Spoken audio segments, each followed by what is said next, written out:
Only thing I got left to read, I think I'm going to read a little bit of this because I've been talking too much about it. I feel like I've got to. I've had a few people say, no, don't read it. Nah, I'm going to read it. I've got a book coming out sometime, possibly this summer. It's getting pretty close. I mean, you can already look, it's already starting to look like a book, believe it or not. It's a book-length poem, very unlike anything I've ever done, very unlike anything I'm likely to ever do again. And I'm going to read a little bit from it without much explanation, because if you want explanation, wait around and get it when it comes out, okay?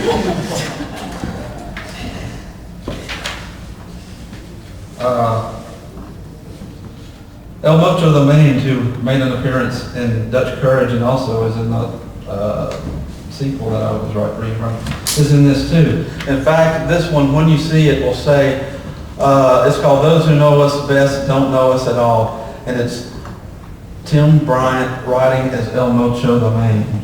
So, a little spiritual guidance here.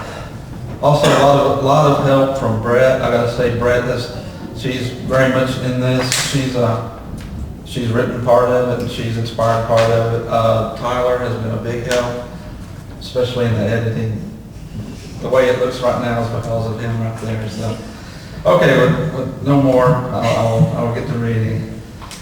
This is El Mocho the Mange, chief of the Tonkawa, Apache-born, who lost his right ear in the Battle of the Osage, who walks in death, talks in truth. This is a place called Flourish, 5 miles from a settlement of broken-bone bluesmen with talisman tallywhackers and guitars hewn from the smoldering wood at a creek edge where we found the crosses pointing down.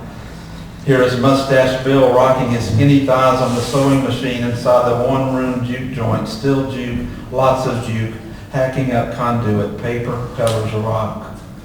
This is no longer a joint of any kind.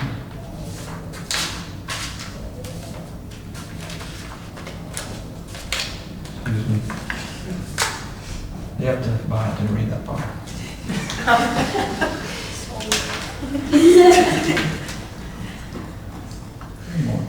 Suddenly, Iron Horse is reminded of the taste of pumpkin pulp, except now it's the inside of his mouth and he's still biting down because his jaw has forgotten how to speak. Borrowed words toss around in his mind because he remembers his mother's mother saying that when you have no words of your own, use somebody else's, not Ozzy Osbourne's. He hadn't known what he meant when he was 8 years old, but she had known him with electrical precision even then, had kept his secrets, had honored them when he began to use his words to create places they could see but not touch, and sing about things they could not help feeling, falling in love with the quiet girl with a crooked smile at Baptist camp, before he sat in church pews, chewing his skin to keep from weeping while they laid his past in the ground and set him on a path where no one knew him anymore. He didn't even know himself anymore. Nothing was the same anymore after that.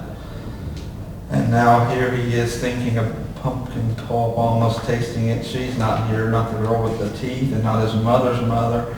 No one is left to remember what there is to be remembered, and he wonders if that's the same thing as being forgotten.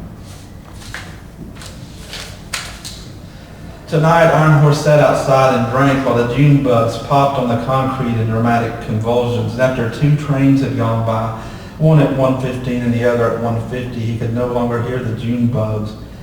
He thought another train had gone by sometime after 2, but he hadn't heard it scuffling the tracks westward, had only heard its horn blow like some consumptive angel, though it might have been an animal dying in the woods. 20 years and the horse could still torture himself better than anyone else, knew all the right pressure points, all the soft places. It never came to no good. Was sport for dark impulses like schoolboys pulling the wings from flies.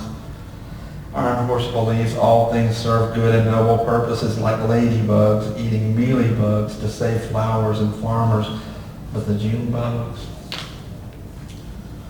The little brown things float on the surface of ponds and pooled water collecting in. Once in New Orleans, flooded graves yielded bodies and coffins to the streets. He sees himself on St. Charles heading for neutral ground, smells the afternoon rain coming in to cool his September skin, sees the ground which became sacred when it accepted Vera Smith, whose name he saw on TV from 300 miles away. Vera Smith, not buried by the hand of God, but by the hand of a man who himself was drowning. The world is a boneyard, either all ground is hallowed or... As the bugs hop around the fire, Iron Horse wonders who led them to land and who would bury them again. Here this horse says, "Oh, here, the place for you is already waiting, a sleepy mouth getting ready to yawn and swallow you up."